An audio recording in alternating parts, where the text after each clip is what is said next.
এই মুহূর্তে আমরা যে খবরের দিকে নজর রাখছি, আজ রবিবার ছুটির দিন, কিন্তু তার সত্ত্বেও অ্যাকশনে পুরসভা, কলকাতা পুরসভায় অত্যন্ত গুরুত্বপূর্ণ বৈঠক। এবং এই বৈঠকে কি নিয়ে আলোচনা হচ্ছে, কারা কারা রয়েছেন, বিস্তারিত জানাবেন আমাদের প্রতিনিধি রুমকি দে আমাদের সঙ্গে রয়েছেন। রুমকি,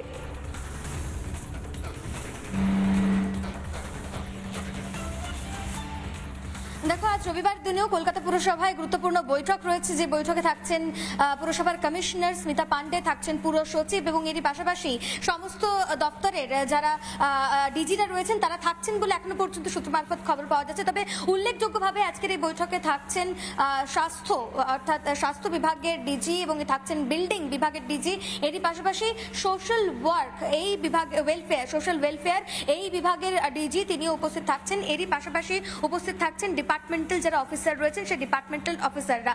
মূলত এই বৈঠক হতে চলেছে যে বিল্ডিং সংক্রান্ত যে বিষয়ে, কলকাতা পুরসভায় যে সমস্ত এলাকায় যে সমস্ত অবৈধ বিল্ডিং রয়েছে সেই অবৈধ বিল্ডিংগুলোকে চিহ্নিত করতে হবে, এবং এই সংক্রান্ত যেমন আলোচনা হতে পারে ঠিক সেরকমই আলোচনা হতে পারে।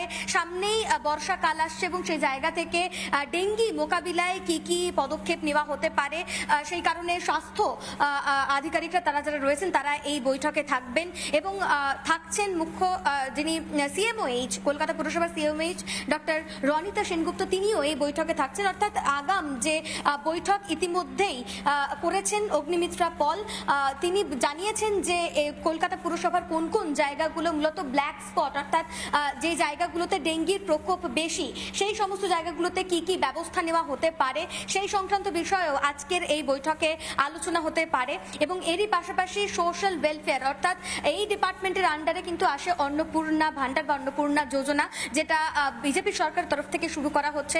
সেই জায়গা থেকে বিএলওরা কিন্তু আজকের এই বৈঠকে উপস্থিত থাকছেন। অর্থাৎ যে ঘোষণা করা হয়েছে যে অন্নপূর্ণা ভান্ডারের নাম বাদ যাবে তাদের যাদের নাম কিন্তু এসআইআর লিস্ট থেকে বাদ গিয়েছে, সেরকম কোন কোন নাম বাদ গিয়েছে সেই নামের তালিকা নিয়েও কিন্তু বিএলওরাও উপস্থিত থাকছেন আজকের এই বৈঠকে। শুধু তাই নয়, এই অন্নপূর্ণা ভান্ডার বা অন্নপূর্ণা যোজনার সুবিধে কারা কারা পাবেন তারও একটা নির্দেশিকা কিন্তু ইতিমধ্যেই দেওয়া হয়েছে। সেই জায়গা থেকে এই নির্দেশিকা মেনে কারা কারা এই অন্নপূর্ণা ভান্ডারের বা অন্নপূর্ণা যোজনার আওতায় আসছেন তাদেরকে চিহ্নিত করা।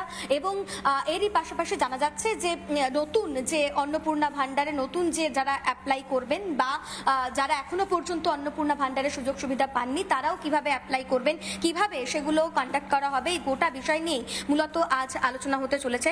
কলকাতা পুরসভার যে কনফারেন্স ওয়ান হল, সেই কনফারেন্স ওয়ান হলে আজকে এই বৈঠকের ছবি আমরা তুলে ধরছি, আমাদের প্রতিনিধি রুমকি দে এবং ভিডিও জার্নালিস্ট এই ছবি তুলে ধরছেন ফার্স্ট অন রিপাবলিক বাংলা, যেখানে স্বাস্থ্য, বিল্ডিং এবং সোশ্যাল ওয়েলফেয়ার ডিপার্টমেন্টের ডিজি সহ অন্যান্য আধিকারিকরা বৈঠকে বসেছেন। আর রবিবার অত্যন্ত গুরুত্বপূর্ণ এই বৈঠক তাও চলছে। ধন্যবাদ রুমকি। নানা ধরনের কন্টেন্ট দেখার জন্য লাইক করুন, শেয়ার করুন আমাদের ফেসবুক পেজ, সাবস্ক্রাইব করুন আমাদের ইউটিউব চ্যানেল। পাশাপাশি অন্যান্য ব্রেকিং নিউজের জন্য অবশ্যই চোখ রাখুন রিপাবলিক বাংলায়।